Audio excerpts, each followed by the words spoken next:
And okay, we fucked up. I'll just go ahead and redo it. Welcome to the Tribal Podcast, episode 3. We have our guest, Binx. Hello, everybody. Yeah, working out the kinks. And I am DJ. How you doing? I'm doing pretty well, man. How about you? What? I'm doing pretty well. I mean, I've just been chilling, you know. I've been working on a lot of new projects, all at once, really. I get inspiration from hella different shit all day, you know how it is. Yeah. Hold on one second. Adjust the mic real quick. My bad. Sure, bro.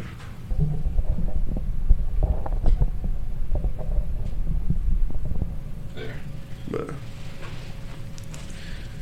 Alright. You've been working on new music, you said? yeah, I think I have this project coming out late August, late next month. Other than that, it's just been working, Yeah. chilling with the girl. How much music would you say that you're sitting on right now? For real, I'm not honestly. talking about just like written down. I'm talking about recorded shit. Recorded shit? Yeah. Like recorded material. Probably at least 5 or 6 songs. Yeah. At least 5 or 6. I think I can. The other day when I came over, we were listening to some of Face the them. mic. I know the other day when I came over, we were listening to some of them. There was like 5 or 6, 4 or Yeah. 5. Now, are all the songs that you've recorded so far like gonna be on your next project, or are you gonna filter some of those out? Not all of them are gonna be on this next project in August. I think after August, after the first singing EP that I drop, I'm gonna drop other different shit. I think I just want to do singing first because I feel like that's my pocket more, and that's what Yeah. I would be sticking with more than just rapping. But yeah, after this singing one in late August, I'll be just jumping in, doing all kind of different shit that I've been wanting to drop. For sure. How long would you say you've been recording music for? Recording, like working on my voice, working on my pocket and everything in the booth, working on different songs that I perform on Mm-hmm. instead of like that I haven't released. I think probably like a year. It's been like a year now. A year of recording music? Yeah, No, it's It's not been like a well year. past that. like 2 years, a couple years. Oh man, I mean, We've we're been- going back to the beginning. Yeah. I mean, shit. Jeez. It's So, been 1 year. I've been part of the Four, tribe five? for 4 years. 4 probably. years. Yeah. 4.5. What's up? Hades just walked in. What's up, baby? Could you do me a favor, Hades? Could you pull up the window to like for the levels and raise Joe's mic level a little bit?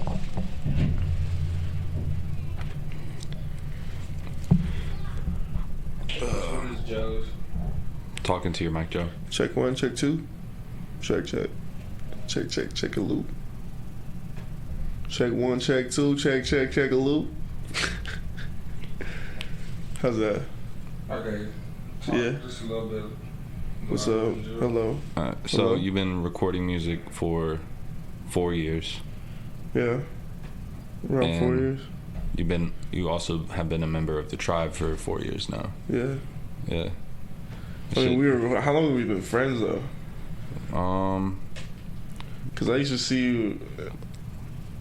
I knew we were always pretty cool in high school. I don't think we weren't that yeah, close. we weren't really that close, but like We always we had would like a talk. mutual, yeah. we would talk when like we saw each other and stuff. Yeah. That's good right there. Okay. Yeah, because I remember senior year we were in study hall, and like we were talking to each other about recording music over the summer, and like we both were talking about it and everything like that. And then a few months go by. We don't really talk to each other like outside of school or anything. But a few months go by, and I was driving on Main. Oh yeah, because me and D Haynes were kicking it. Yeah, where Family Video is, but now it's Dollar General. Yeah, that's crazy. Yeah, I saw you guys walking, so I pulled up, and you guys were either getting a ride or like you were walking to get to your ride. And pulled up because at the time I was supposed to be meeting up with somebody else because we were supposed to record and everything like that, but it always fell through planning it with him. And I do remember that. It always fell through trying to plan a recording session with him. So that's when I was literally like on a ride to just calm myself down from being so pissed, because I just went out and bought a mic, I got a laptop, I downloaded Fruity Loops, and then dude canceled on me. So I was pissed. And so I was just riding around, and then I saw you guys, and I was like, oh shit, like I had jewelry with Haynes, and he was talking about doing music. And then like senior year, on the last day of school of all days, like I ran into you and we talked about it. And then like a few months later we ran into each other just out of pure coincidence after I got like everything. And then that's wild, because music's the only thing I've been sticking to since I got out of high school. For real. And like we didn't even know each other. The only thing that fucking mattered was that I met you on the last day, bro. Literally, we not met you, but like no, I understand. Like, and then after that we kicked it like after that we kicked it for like 2 weeks straight, because like I found out you guys wanted to do music. And then I went and grabbed my laptop, my mic, and everything came through. We were over there like a lot, because we were over at Haynes' dad's, and then we went to the basement and recorded with the sock over the mic. We talked about personas. Yeah, we were talking about that on the very first podcast. Hades and I were talking about that, but. So we did that, and then we started going over to Lima, the apartment on Lima, and we just kicked it in there. And I remember it was the middle of winter, and it was so fucking cold. Like, no, it was summer, and it was just hella hot. It was the extremes of both seasons that we got in that apartment. But it was summertime, and like it was hella hot, and no one had AC, but I think D Haynes did. Yeah, and upstairs. And we did it. Yeah, well, at the time, like, we weren't even moved in there yet.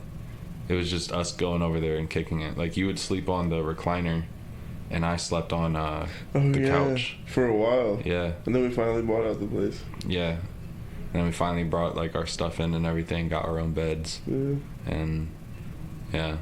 That place was a headache, though. Yeah. Dude, that time was a wild time. Yeah, it was definitely like it was our first like independent stride, and we just like we stumbled. We're like, I'm out alone, and then like God just put his foot out and tripped us. Like you thought, nigga. It's like it's funny to look back at now, but like at the time that was so fucking hard, cause like. With all of us having our own shit going on, and then having to worry on top of that, like what our next check is gonna look like for us to pay bills, and then also if we're gonna be able to pay bills and then also get food. Right. Like I remember you and I, we collected our quarters and shit, and we would just go to Little Caesars and get pizzas all the fucking time. Barely. Yeah, we would literally just have $5. Like that's what we had no extra. Yo. So thank God. And then the days that you had like $3 or $4 extra, I got extra tips at Chipotle. Yeah. We would get the deep dish. Yeah, bro. It's like, thank God they don't fucking tax at Little Caesars, because that extra 5 cents would have hurt. Those facts. Just been like, oh, dude, I don't think you know how hard it would have. Little Caesars. Work there. Oh yeah, you did work there. That's like 2 months before I joined the tribe. Yeah, Hades worked there 2 months before he joined the tribe. I remember that because every now and then, like, I go in there and I'd order a pizza and I just see him sticking his head around the corner like, "Hey, DJ." But I remember the most exciting yet embarrassing moment of living in there was when I went to Little Caesars to get a pizza with like the last amount of money I had, and some guy pulled up and like he recognized me from my music, and he's like, "Yo, man, like you're Drew, right? We went to school together. I heard your music, like I like it, da da da da da." And like I was over here like, "Oh yeah, like thank you, like I got more music coming, and I live right over there." And then it's like, but don't ask me to help you with anything because I need help, nigga. Like, oh, like yeah, I might be driving this Kia Forte, but just know it's on fucking 15 miles till it's empty. Like, that was some hard struggles, bro. Especially because like I worked at Home Depot doing weekends only, and like the weekends were like the only time I could really chill. Bro, that's right. You used to walk 2 hours. Yeah. But I told you niggas every time if you needed a ride to wake me up, and you guys never would. Bro, I didn't want to wake you up, bro. I literally, like, at the time, I would wake up around that time anyways. I just didn't know when you guys had to go to work because you wouldn't tell me your guys' schedule. I told you and Dylan, I was like, I don't want you guys to walk. without a coat. In the winter. Yeah, I know. I used to tell you guys all the time, like, I don't want you guys to walk. Wake me up so I can take you. Yeah, I'll be kind of cranky in the morning, but that's just how I am in the fucking morning. It's anybody. Yeah. But yeah. So, anyways, so we went from going into Dylan's dad's basement, recording with an MP3 mic with a sock over it on Audacity, and then was it on Audacity? Yeah, it was on Audacity. Yeah. Because we thought like that was so much better than Fruity Loops. But it's, yeah. Don't give me that look, Hades. Hades you be using Audacity? I just upgraded to Fruity Loops. But, sorry. But I love you. Fruity people be making a lot of money off of Fruity Loops. Don't sleep on Fruity Loops. No, I'm talking about Audacity. Oh. You have the audacity. I just play. You just got that shit, bro. But no, after a while of bro, I hate you so much. After a while of getting everything, like after getting to know each other, writing songs and finding beats that we liked and everything, and just having like late night sessions of just writing music, that was when we got the notification about Sean having the studio, but we didn't know it was him yet. Yeah. But your freaking cousin. Yeah. But yeah, it's crazy. And literally from the moment that I ran into you guys in the family video parking lot, like the tribe's just been working. Like I don't really remember the last time I really like took a break, an actual break. Right. Because like I'll say that I'm taking a break from music, but really I'm taking a break from like publicly doing music. Yeah. Like posting the new songs I'm working on, or like taking videos in the studio and stuff. It's really just me like stepping away from social media. I've never really taken a break from music per se, except for last summer when I was like hella depressed and just didn't want to record. But I felt that, though. There's moments where I felt like that for sure. Yeah. Where like you've been going at it for a minute, you feel like every day you come home excited to write, like fuck work, I just want to go home and write. For real. And then after a minute it's just like, okay, this cycle's kind of getting like, yeah, I feel like I'm not getting better right now. I feel like I've been on the same shit, writing the same shit. Yeah, that's how I felt with the last album. Like I recorded everything, released it, and then I just like, it came to like realization to me that it doesn't help 100%. Like, it helps vocally, like, get it out there, but it doesn't help resolve the situation of whatever the situation is. And that was a lot to deal with because I put so much faith into the fact that as long as I talk about it on a beat, it will eventually either like fade away or go away. Mm-hmm. And that's exactly how I feel. Yeah. Regardless if I record it and put it out to the public, like even freestyling it when I come home, like it just feels like that's. I think both of us have a real connection with music, like a real genuine connection with it. Yeah. Just on the release part. How would you describe your journey with music and your experience from day one to today? Day one with us? With Tribe? Day one with recording, like from the first session we ever had with Savvy till today. How would you describe that journey since the beginning? I used to be trash. I think we all have. I used to be garbage. I used to think I was actually better than most people I was around. Yeah, I remember because you were dissing motherfuckers. you got us in a lot of trouble, my guy. I know, like, but back then it was like, I'm sick of hearing this other person. Like, I want to, you know what I'm saying? Like, yeah.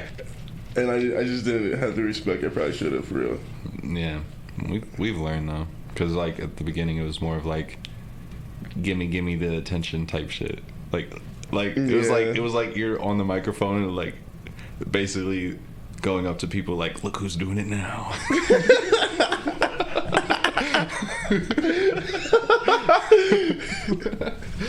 Yeah, that's probably exactly pretty much what it was, for real. Yeah. Like how would you describe like the comfortability aspect of doing music since it was, because I know at the beginning it took a long time for you to even lay down a track that you liked. Yeah, like, dude, I couldn't breathe back then. Like, I had serious anxiety. I was really going through it. I knew that the booth was going to be like a home, but at the same time I didn't realize like that was going to take time. Like, when I went in there, I just kind of wanted to. You just wanted it to be perfect, right? Yeah. And I didn't realize like it's human of you to make mistakes, and human of you to work through those. And I wasn't bold enough to like make those steps to where I like step out into the waters of, you know, the possibility of exposing myself. You know what I'm saying? Yeah. Because I know, like, because when we first started, like, when you would hop on tracks with Dylan and I, you would keep it strictly rap. But then, like, when it was only you strictly wanted it to be R&B, soul / gospel. And I didn't want to tell you different, because like we were still like discovering who we were as artists, but I knew like that wasn't the exact path that you were going to be doing. Right. And I think the fact that like you kept me in to like boom bap beats when we freestyled, like I would stick to like Future and then jump from Future just to R&B, Mac Miller, and then you kept me into like Token, Eminem, Joyner. Yeah, because like when I first started, like I only hopped on boot baps, because I remember like you would show me anything that had trap in the title, and I was like, I don't want to hear it. I don't want to hear that. Back then, I used to literally look up like the beats would be hard like trap beats, hard, grungy, deep house. Forgot something. Hard trap free beats. yo. Facts. Bro, it was a different time, because like it was around the same time Eminem released what was it? I don't even remember what the album was called, but he put like campaign speech out, that acapella. Who did? Eminem. Oh my God, yeah. He released. Holy shit. He released that album that was like campaign speech. That was like mid last time I worked at Chipotle. Yeah, and like 3 years ago. Yeah, and I remember he released that, and I was like, okay, well, he can still do that and still like have that gravity behind it and stuff. So like, why can't I do boom baps? And I was like, strictly, like they, I heard like when a lot of people get into music, their first year is like mimicking whoever they hold as their idol. And I was hard mimicking Eminem, and I feel like you were hard trying to mimic Kid Cudi and Frank Ocean as a mixture. And like I can say it now and it not hurt your feelings, but it didn't work back then. Yeah. Because and it didn't work for anybody. Whatever style they were trying to do at the time, it didn't work for them because the comfortability wasn't there in the booth. We didn't really know what we could do. Yeah. We didn't know. We just fucking, you know what I'm saying? Like, we thought, I want this music thing, you know, I hear rap all the time. I be doing it myself and it sounds good to me. You know what I'm saying? Oh, this word and this word rhyme, so I wonder what else word I can rhyme with it. Yeah.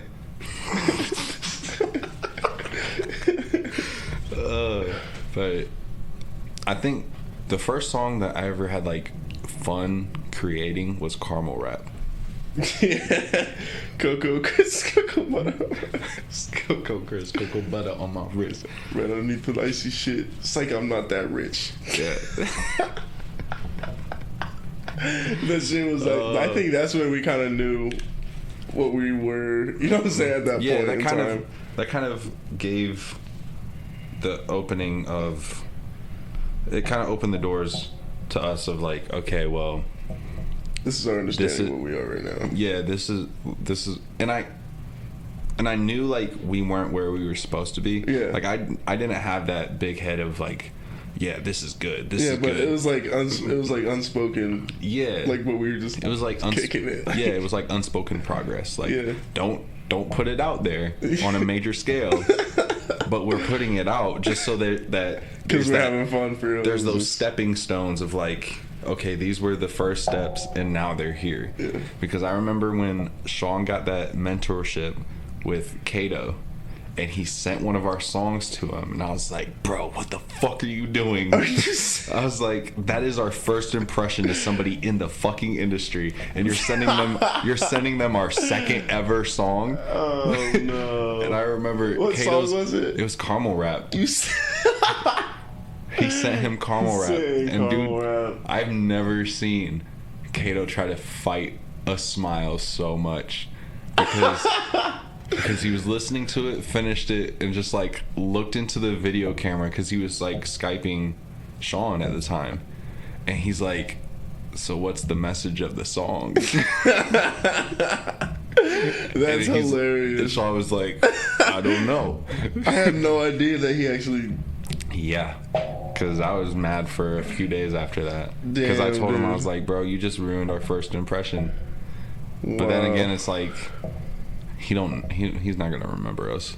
If we send him another track right now, like, and he listens to it and likes it, we can just act like 2016 never happened. I'm weak. That's funny. But yeah, he was like, so what's the message of the song? And Sean was like, I don't know. He's like, well, did you produce the song? He's like, no.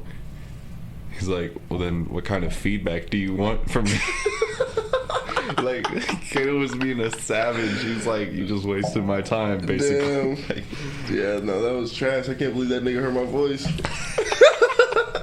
What the fuck? I'm gonna have a talk with Sean, bro. It was years ago, so I'm still gonna have a talk with that. But this one, if you don't want to talk about this on the podcast, we don't have to. We can skip past this or whatever. But fighting insecurities and self-doubt with music. Like, how would you say, has it gotten better or has it gotten worse now that you have the experience to be able to make a good song? I think for a while I was just like listening to your guys' feedback and basing it off of what you guys liked from me, you know what I'm saying? Yeah.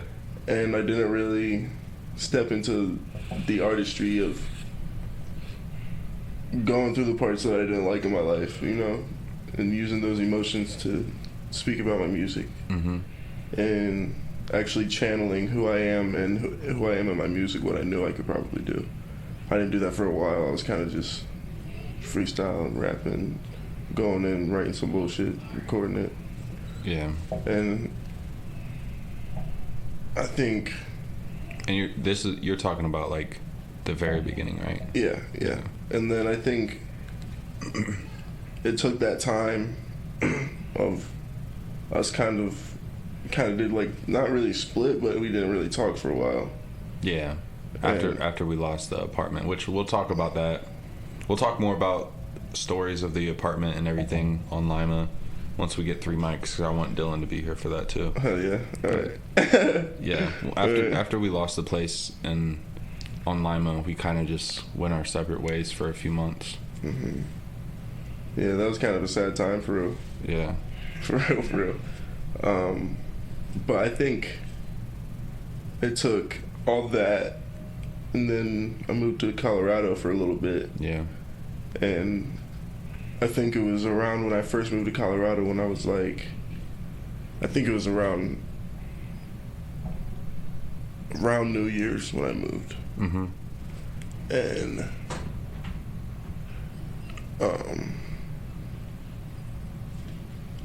I think that's when we hit each other up like, hey, we need to stay in contact. Mm-hmm. When I moved away, I was like, damn, like, I kind of felt like I was really releasing a lot of stuff back home, you know what I'm saying? Yeah. And that was kind of rough, so I had to reach back a little bit. And after that, when I moved back from Colorado, and you were the one that picked me up. Mm-hmm. And I was like, damn. I was like, oh, that's my boy. Like, we got this shit. It picked up. It was like, I've been waiting for you. You know what I'm saying? Yeah. And from then, it's just been a brotherhood even more. Yeah, because we didn't talk for a while. And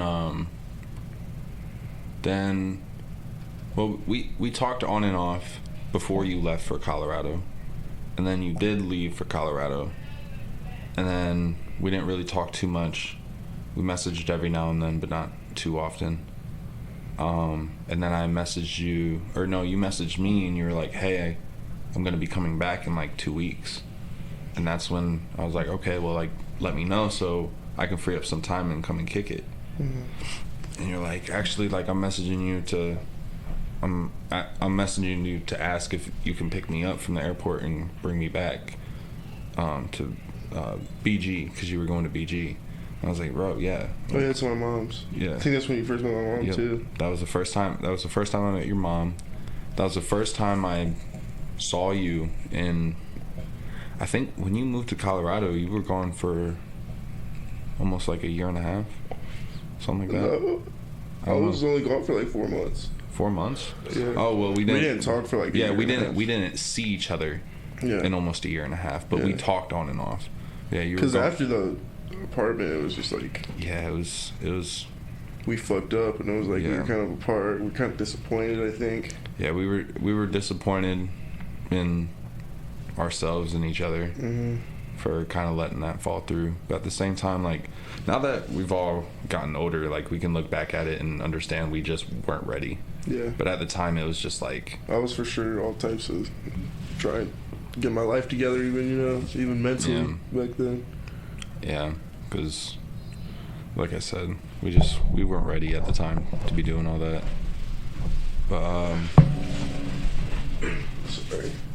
you're good.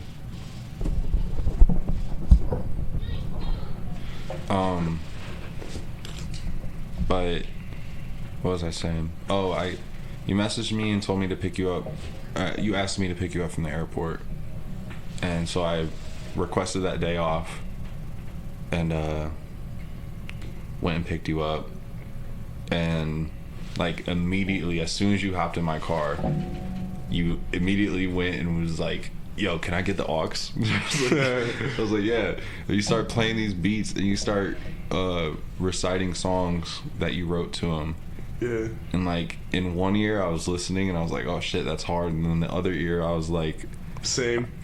No. In one year, I was literally driving, and I was like, okay, I need to make sure I'm not fucking crashing because I don't know where I'm at. I remember that. Yeah. Yeah, that airport was busy as fuck. At one point, I was like, all right, hold on, pause this, restart it. Once I'm on the highway. Once I'm on the highway, we're good. But right now, I'm airport traffic. Yeah. But that was like, really, music has always been, ever since high school, like the only thing I'm really excited about. Yeah, and it's not the only thing that connects us, but it's definitely like what made us connect. Yeah, for sure. Like that brought us together, and then after the music brought us together, we just formed a real relationship from that. A real brotherhood, and that's where I remember we went to Pizza Hut before we left, or we stopped by a Pizza Hut somewhere. I think that it was when BG. that was my first time coming and visiting you after dropping you off. Okay. Because I dropped you off at BG, kicked it with you for a bit, and then I had to go back because I had work in the morning. And then the following week, I came up to visit, and we went to Pizza Hut and got pizza, and we just like that was our time of like actually catching up with everything, because it was kind of like more like impulse, like, yo man, how you been? It's like, good, how you been? Listen to this song. Like, that's kind of how it was the first day. But after that, like, we came up pretty often. We even went to that fucking MMA gym, and you threw up. Oh my god. And I was hella close to throwing up. I threw up a lot. I threw up some spaghetti. I remember that. Yeah. I can't get that picture out of my head. It was on the sidewalk. Yeah. Right on Main Street. We had to sign consent forms that we wouldn't sue if we threw up. I was about to sue nobody for making me throw up and busting my ass. It was basically them like telling you like, this is the real deal. And like watching it, you're like, bro, that's nothing. And then you get on that second round of the high kicks, and you're like, oh shit. I was watching you were struggling. You're like, I was like, all right, bro, nah, I'm not acting anymore. Yeah, bro. I knew because you had asthma. Yeah, and I was just like, well, not only did I have asthma, but I had jeans and a sweatshirt on, and you wanted to do the fucking MMA. Damn. And I told you, I was like, bro, like, let's come some other time. And you wanted to stay in the doorway and watch, and that's when they tested us. And when they were like, oh, y'all want to come in here and do this for free? And I was like, are you gonna turn down free training? And then, I didn't learn shit. Yeah, I didn't learn nothing. I didn't learn nothing, but after 52 push-ups, I need to throw up. I learned that I'm not an athlete. Yeah. Not like a monster athlete. I learned that doing a push-up, jumping into the air, trying to touch the ceiling, and then immediately trying to go into a kick, that's not my thing. Yep. Yeah.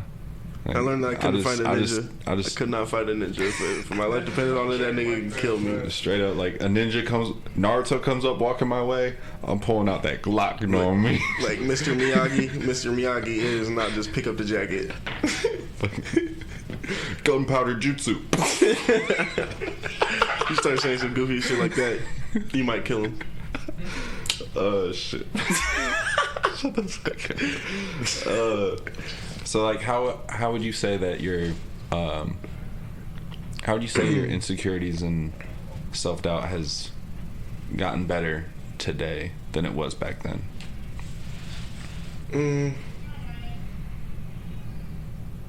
I think like you're saying me then versus now?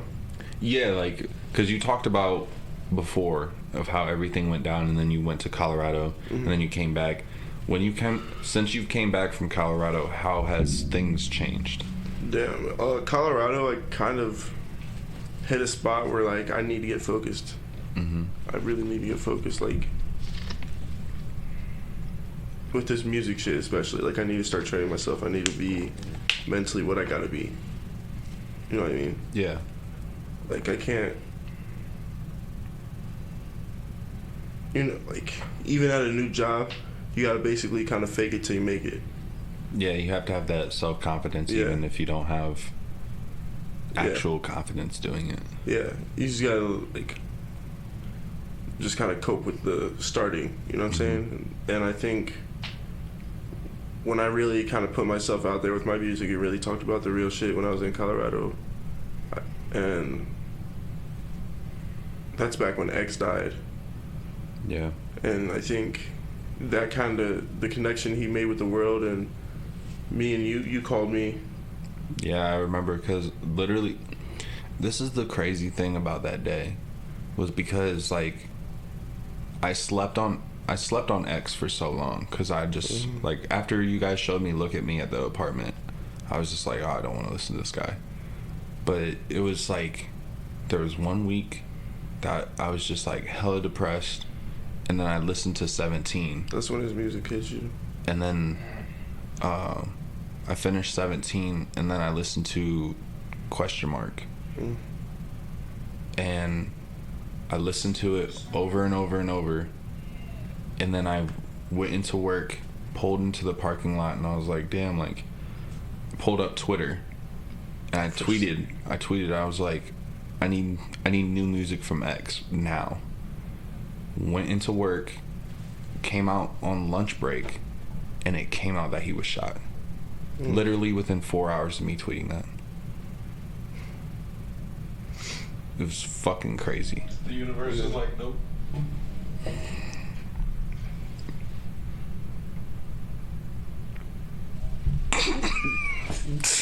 Bruh.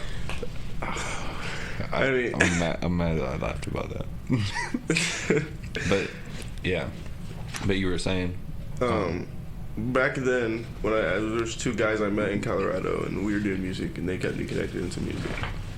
And my Uncle Brian was really pushing me to do it. My grandma was, and my Grandpa Jimba was pretty supportive about it as well. And they started taking me to a lot of music stuff. Like, I saw Elise Tro for the first time at Amber and Avran. And we went to this jazz thing. The dude played piano, was fucking amazing. A couple big bands I saw, they were pretty good. And I just think that really helped me to, like, just the different flavors of music I was dipping into. yeah. And I was really exploring my mind, and just kind of really was exploring Spotify.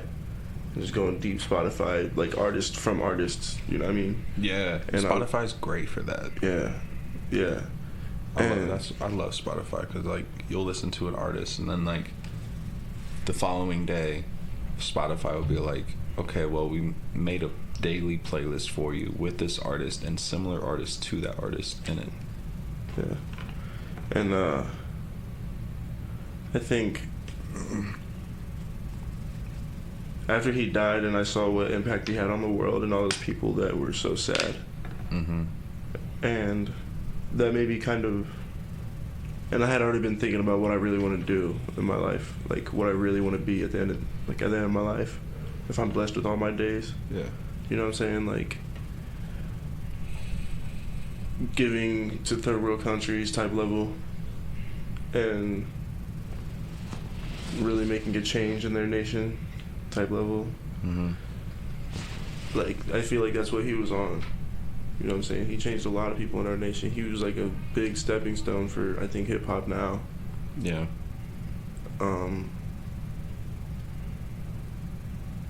And that really made me, like, kind of want to step out of my own pocket. Yeah. That really made me explore my mind a little bit.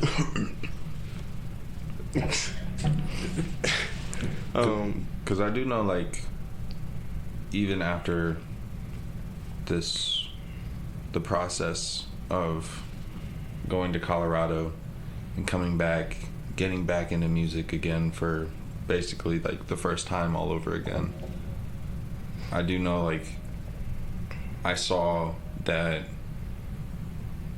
there was still,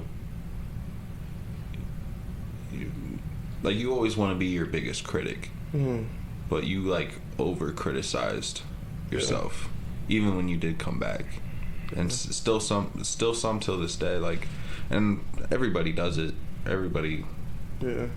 But I think now I do have, like, a little bit more confidence. Like, mentally, I know that, like, I'm not as insecure about it. You know what I'm saying? Like, even if, like, I am a critic, for sure. You're not lying about that. Yeah. I think I am more comfortable. That just comes from being, like, big music fans. Yeah. Because it has to do with, like, us wanting to display a certain message in a song, but but also it comes from a lot of it being like, we'll wait for an artist to release a project and they release it, and if we don't like it, we're just like, fuck, man. Like, I waited for this chance. Yeah. Damn. I waited to hear about your wife for 12 songs, Chance. Come on. Good, like, it was good soul, you know what I'm saying? But don't try to defend it. I'm sorry.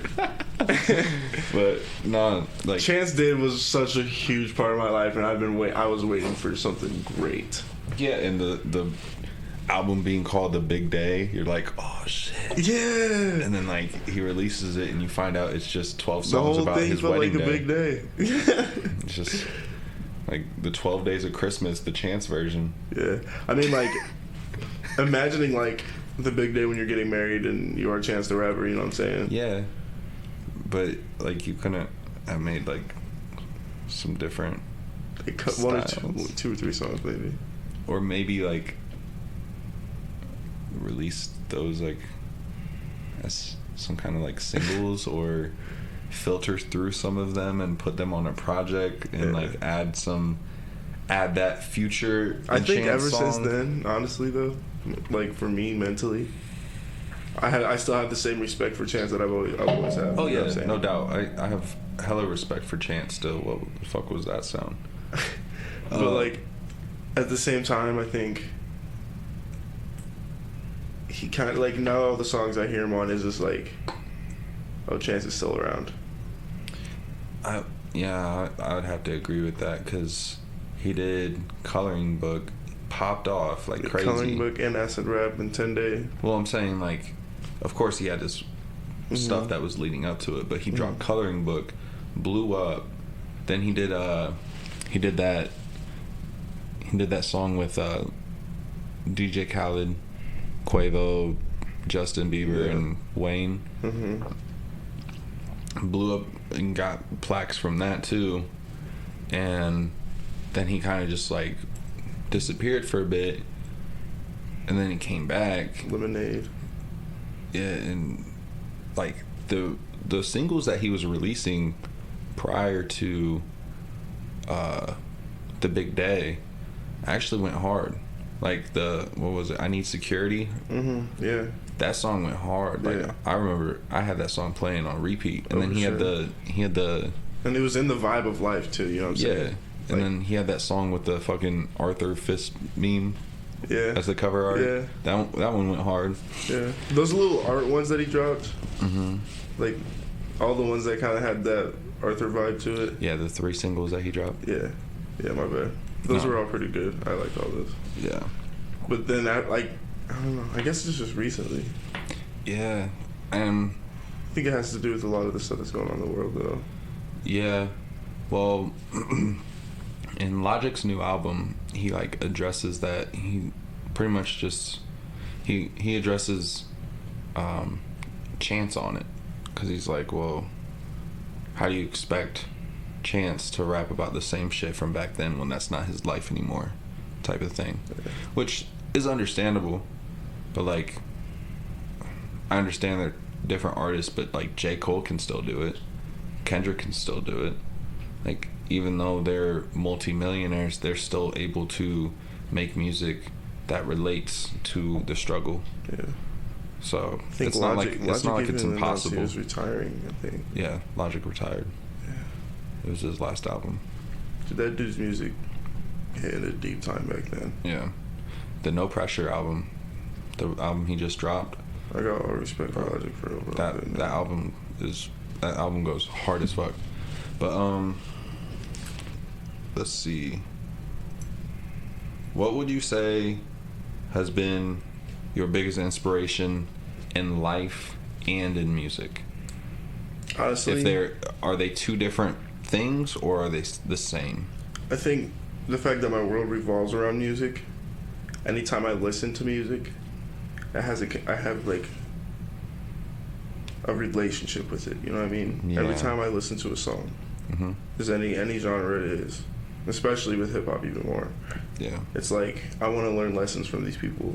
I don't just listen to it just to hear if it sounds like a bop or not. You know what I'm saying? Yeah. Like, I want to hear what these people have to say, and this is the shit that we're dealing with in the world. This is the shit. Like, these are people's egos. This is what we are. You know what I'm saying? Mm-hmm. Like, and then learning from it in my own life, and like, I've even listened to songs and felt insecure about myself because I haven't been doing what I need to be doing mentally and all that. You know what I'm saying? Yeah. And I think just listening to the people that have made it, and like, you can hear a lot of people who have made it who are OGs, they'll get mad about like people like me that haven't been putting in the work as much as I know I could. Yeah. When there's people out here that need us. Yeah. I definitely, like, I've been reading a lot into the way artists that are up there are trying to inspire underground artists. Mm-hmm. And like a lot of them, like Russ and Kato, basically just, they've said on multiple occasions, they're like, what they say, like 8 out of 10 artists are sitting on their blow up song, but they're overthinking too much and will just let it sit. Like, that's why I don't really like to sit on songs too long, because like it could be my blow up song, Right. and who knows, you might be sitting on a blow up song. Yeah. But I know. yeah, I definitely, I get hella inspired when I start reading into like other people's come up stories and stuff. Yeah, for sure. Is there like, I think even you have helped me more even than I think listening to music. Honestly, our relationship and what we have been doing for each other, you know what I mean? yeah, And it's all just because I feel like music, that's the initial stepping stone that we had towards each other. yeah, I get inspired a lot by you guys too. Whether you guys are releasing music or Struggling, like life, going through everything. something, like it inspires me to at least do something, whether it's in terms of music or some kind of like business move, like the whole, like this podcast situation. Mm-hmm. Like I know there's some things like we want to convey, but we don't necessarily know how to put it into music, or we don't want to put it into music, because like sometimes we just want to be people and just talk and discuss and just let people know that they're not alone with their issues or whatever. So like I really wanted to make this podcast work, and it took a while, but I finally got my ass in gear and started getting everything needed for everything. But yeah, you guys definitely, like, this is what I talked to Hades about this on the last episode, but like I don't like bringing people onto the team if they don't have that drive within themselves. Right. If they don't want it, if they act like, you know what I'm saying, you can see it in people when Yeah. you talk with them. Oh yeah, you can tell when somebody has that inner drive to do it, and somebody has that inner drive to do it like on a spiritual level. Right. Like honestly, bro, the movie Matrix, when the dude says you don't know somebody till you fight them, like I don't really know anybody musically until like I sit down and freestyle with them. Yeah. And the way they talk to me about it, and the way we're like our relationship with it. You know what I'm saying? See, I don't really know. I don't know people until they come out with their most personal song. The song that they don't want to release. Not in terms of it's unfinished or they don't like a certain take or whatever, but because they don't want to release it because it's their most personal song. Once I hear that song from somebody, like that's where I start to understand them. And doing music and being like kind of like a co-manager to Savvy's studio, like everybody that comes through, I eventually hear their song. And there's some artists that I don't really care for because they don't have any songs that really give me a reason to want to listen to them. There's none of that. There's not that personal connection.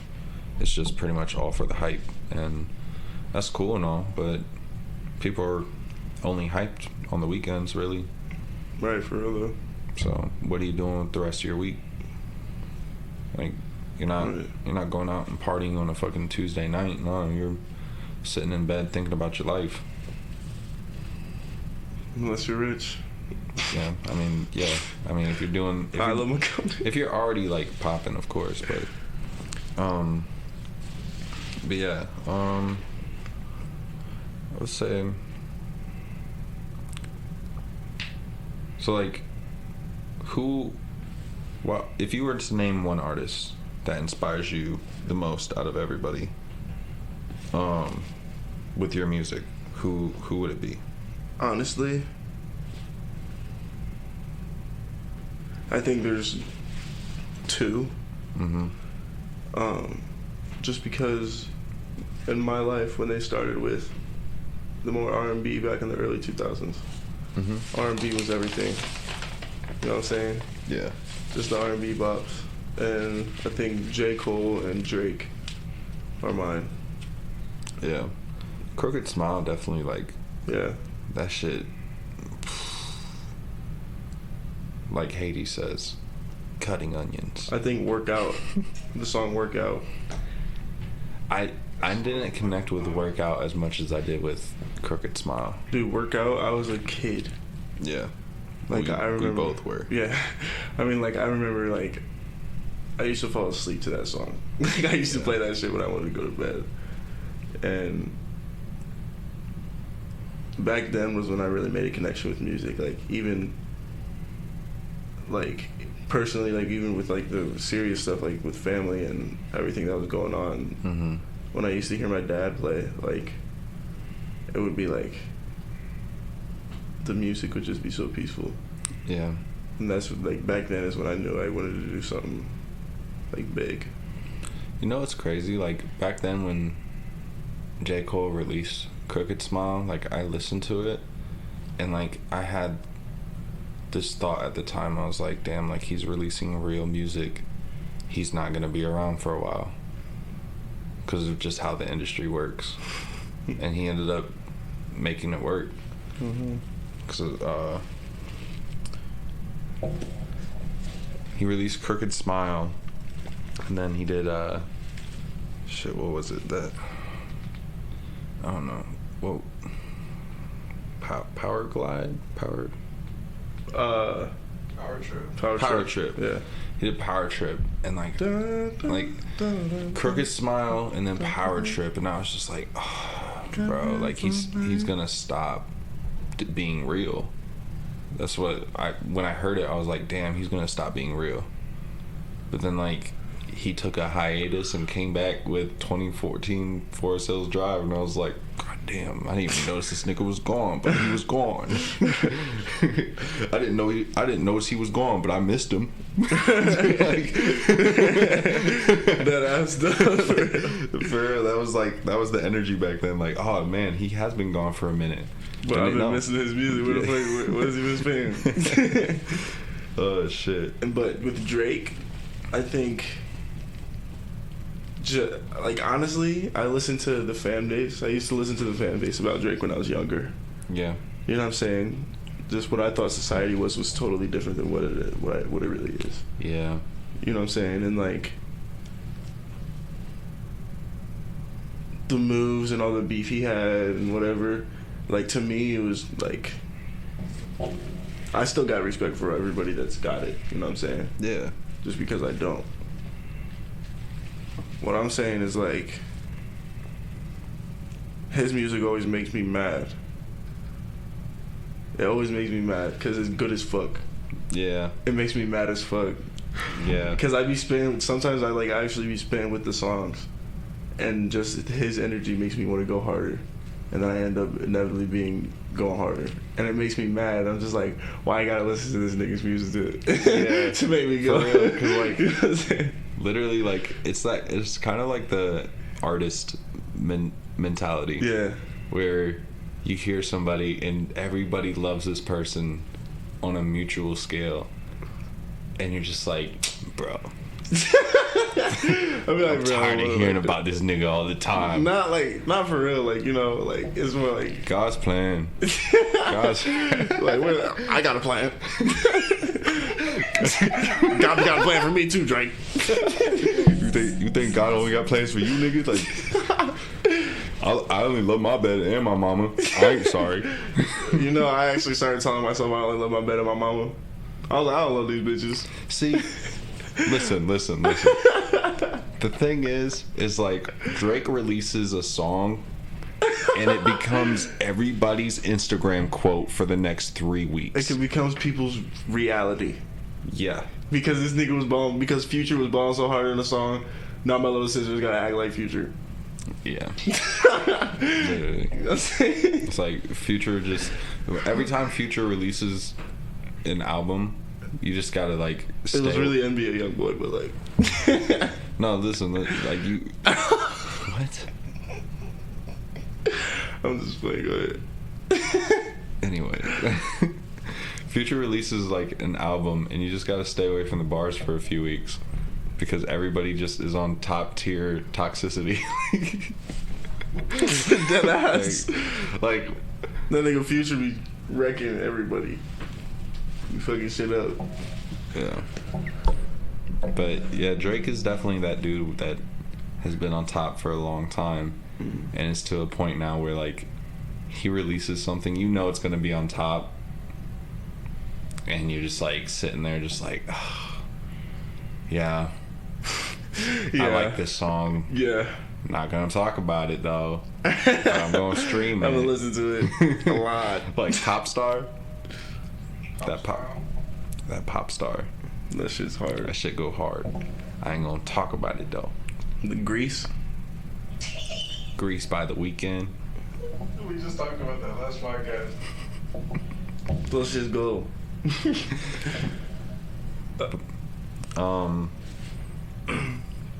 Would you say that you prefer out of the process of creating music and putting it out there, do you prefer performing it live or the recording process in the studio?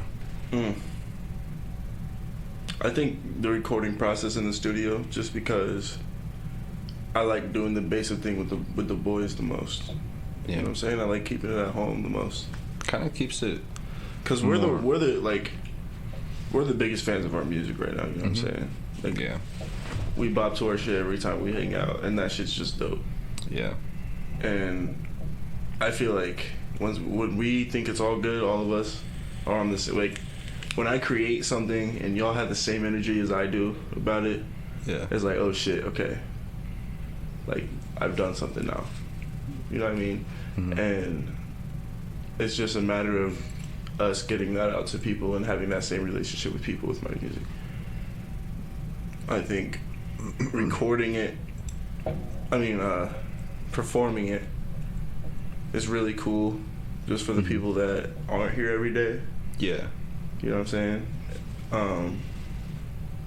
And they get to hear what I can actually do. Yeah. And they're just like, oh shit. And the fact that everybody's questioning me hard about shit, you know what I'm saying, that just gives me an energy that like, Just like all the eyes on you when you're performing the song. yeah.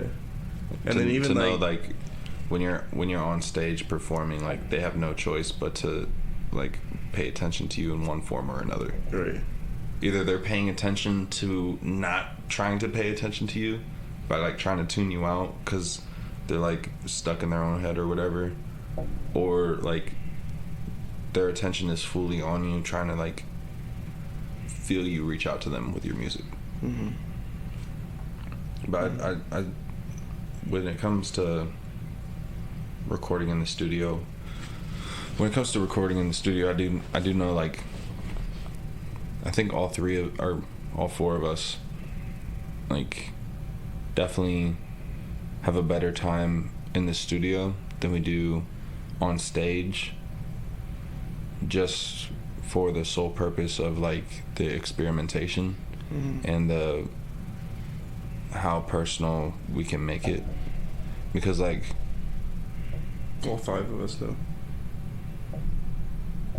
well, we only have 4 artists though. Oh, true.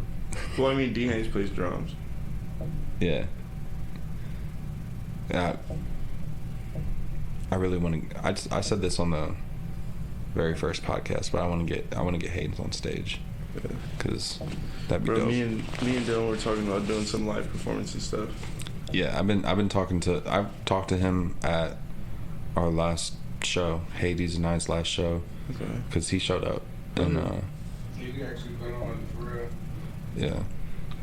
He showed up and he was like, yeah, like your guys' next show, let me know, and we can rehearse and I can bring my drums, and we can try and get some out of it. Cause like if we get Dylan on the drums when Hades and I perform Shippuden, that shit's gonna be dumb crazy. Bro, that shit would be lit. We performed Shippuden at the show, and shit.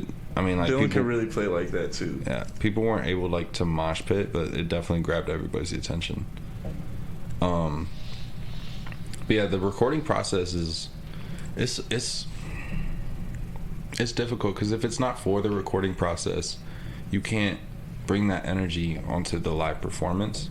But me personally, I like performing more because even though like I use the recording process as kind of just like the baseline of what I want the song to be and the emotion I want to convey and everything, but I use the stage performance to like escalate it more. Like when Rillo and I performed Kid Goku for the first time at Pharaoh's graduation party, like the song itself is chaotic, but we went on stage and made it even more chaotic. Yeah. And so like that shit was fun. Even if that shit was awesome for real. Yeah. Like at first I didn't really care to perform live. But then after, I think it more or less it was just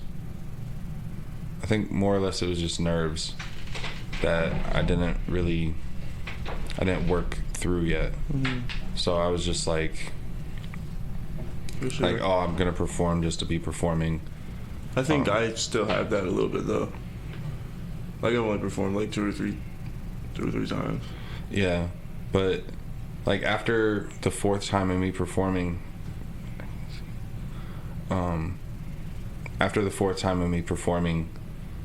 it was like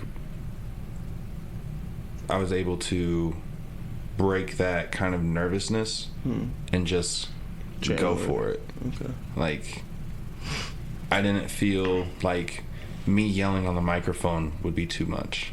You know? Yeah.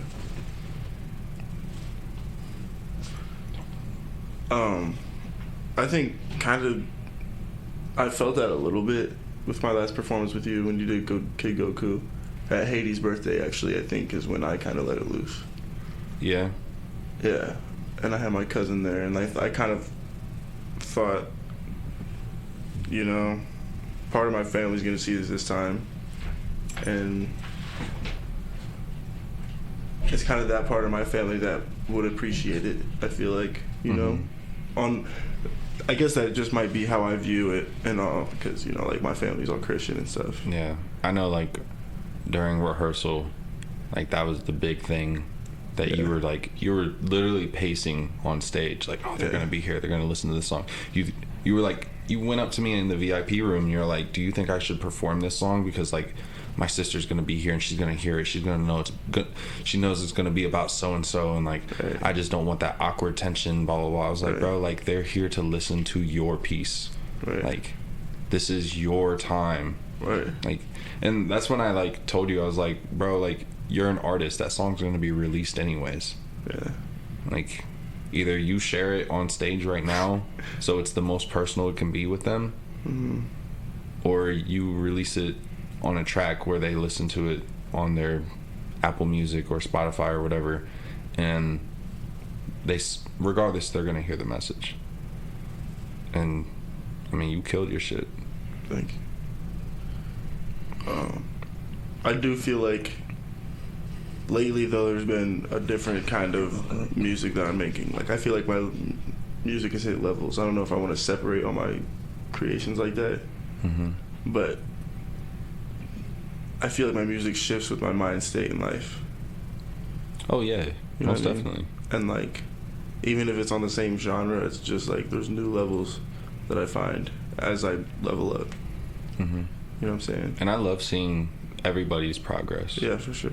Because, like, your progress has been crazy from, like, strictly R&B to introducing rap into your R&B, and then kind of just strictly doing rap, and then finding that healthy balance, and kind of, like, forming your own sound, mixing them all together. Yeah. And and now you're like experimenting with whole new sounds Yeah. that I've never even heard you experiment with Yeah. before. I surprised myself for sure. Yeah. And like Hades is doing the same thing. He went from doing like more grunge screamo rap to just like more of a I wouldn't say like Vibey. yeah, a vibey rap, and like just like kind of the how do I like the kind of rap that people Kind of like a softer side, but not. yeah no to say no he's soft, like but just he went from doing like the grunge rap to kind of like going to our level at the time of the rap, kind of because we were just doing like the Go Get It and the GTA and all that. Yeah, yeah. And like he then he started doing that, and then now he's like experimenting with R&B, which I never would think that he would do. You that. know, I didn't ever think about Huh? the stages in our music. That's what I was getting. If That's we what I was talk about getting it, at. like in a movie, Yeah. like if we did that, like think about like how we watched the Wu-Tang Clan on Netflix, Yeah. like how they did it, like their times and when their music hit, and like how it changed from there. And you know what I'm saying? I never thought about it like that. Like we really Yeah. went from fucking Class Clown to Gotta Go and Get It to Yeah. House Party to Break Up To Toast. to Toast. Yeah. But that's what I was trying to get at, was like for 2016 to 2018, for the first few months of doing music in 2016, like I was doing it with you and Dylan, and you guys kind of like stepped away, and then it was only me, and it's like I was having to go through those steps on my own without somebody giving me feedback and knowing if it was the correct lane I was choosing between, because it was just me. And like I've went through the steps of trying to find my sound and then experimenting with different sounds and different beats and stuff like that, and I didn't really understand I was going through those steps until I came out on the other side. And it's so interesting to now see it in the other tribe members, to see you going through the stages, to see Hades going through the stages, and to see Pharaoh going through his stages with his acting. Like it's just it's crazy, because like when you're on the inside of it, when you're the person making the changes and stuff, you don't really notice it. You just feel it's just inspiration and experience from just doing it repetitively. But from the outside looking, because like you that's how you see it, as you're like, well, I'm more experienced now, I know what's good and what's bad. No, it's like you've adapted to your own self. You've made music a part of you. Like it's no different than an organ now. Like it's just, it's there and it's changing with you. Right, it is what I am, basically. Yeah. It's just really cool to see that, and I hope everybody else watching your guys' progress feels the same way. Because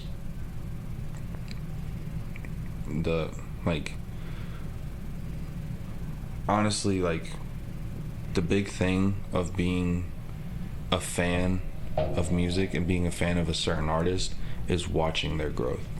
and watching that process, and to be in the field that we're in, where everything personal to us is put on the line and put into a verse. Like, we're very vulnerable, and for us to put our vulnerability out there and then through that be strengthened, or to just learn from that experience, or just overall like change your environment, like to watch somebody go through those stages is different than just like them already being there. Right. Because like, as a fan, I think if you don't create music, I think you just explaining that as an artist is very important. I think fans need to take that into thought when they listen to people's music. Yeah, because like just think about it like this. What if Chance was so insecure about his music that he never released a project until Coloring Book? There was nothing to go back on. Right. At that point, like, oh, he has a good project, but like, I don't know his roots. I don't know anything to look back on and be like, yo, man, like, he got better. Like, there's nothing there.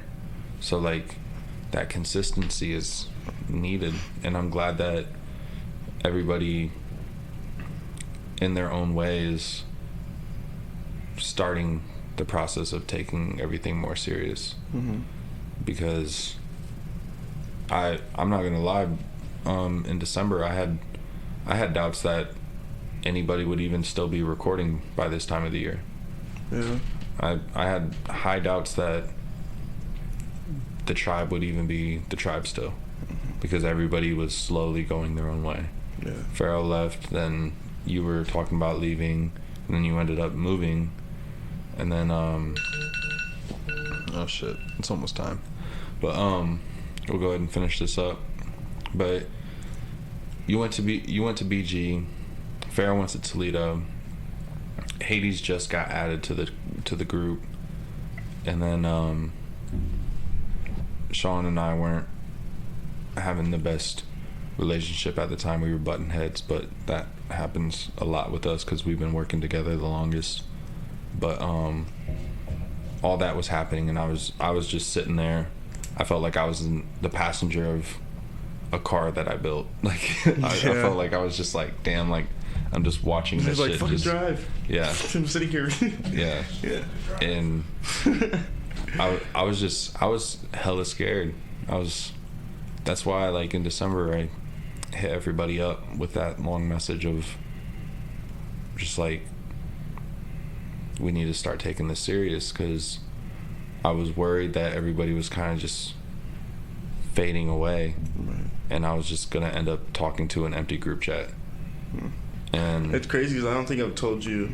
I definitely haven't been putting in the work for you guys to see. You know what I'm saying? But freestyling every day, like I've been freestyling all day at work in my head, all fucking day, every day. Like to the point where it gets annoying, to where like I'm trying to sleep and I wake up to myself freestyling in my head. Yeah. Like, and I think I've never lost the drive. I've always known that music was the only thing. And that's been basically my personality. This music is all I got, and like me knowing who I am mentally, and you know, it might sound big-headed, but like once I really release it, I feel like people will get it. Yeah. Type of thing, you know what I mean? And I don't know, I think here pretty soon I feel like you guys will really see what I've been hiding and what I've been. Do you have a date on pretty soon? Well, the girlfriend thing, I think at the end of August, around my birthday, August 28th, I'm going to try to release a little EP, a little 3 or 4 songs. And that's August 28th? Yes, this year. And you said how many tracks? Like 2 or 3, maybe 4. Yeah? Yeah. All right. you heard it here. Joe's planning on releasing an EP August 28th. We also have Formaldehyde Flowers coming. Formaldehyde Flowers Part 2 from Hades dropping here soon. And then we also have Love For Real dropping late August or beginning of September. And I think that's a good way to conclude this podcast. Yeah. Joe, thanks for coming. Thanks for hopping on the podcast. Yeah, no problem. It was nice talking to you. All right. We'll see you guys later next week. All right.